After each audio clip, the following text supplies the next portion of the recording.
بسم اللہ الرحمن الرحیم۔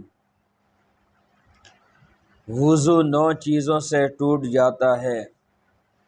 نمبر 1، بہانا یا پیشاب کا نکلنا۔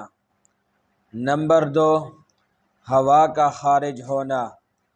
نمبر 3، منہ بھر کے کرنا۔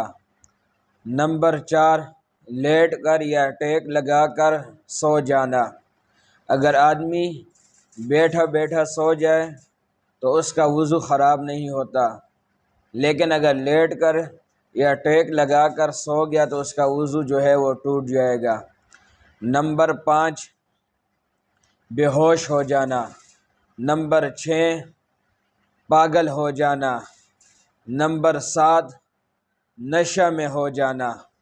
نمبر 8، رکوع اور سجدے والی نماز کے اندر اتنی زور سے ہنسنا کہ پاس والا سن لے۔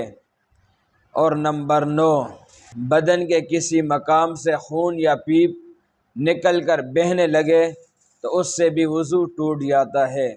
ہاں، اگر بدن سے خون یا پیپ نکلی اور وہ بہی نہیں تو اس سے وضو نہیں ٹوٹے گا، لیکن اگر بدن سے خون اور پیپ نکل کر بہہ جائے، اپنی جگہ سے بہہ جائے تو اس سے بھی وضو ٹوٹ جاتا ہے۔ تو یہ 9 چیزیں تھیں جن سے وضو ٹوٹ جاتا ہے۔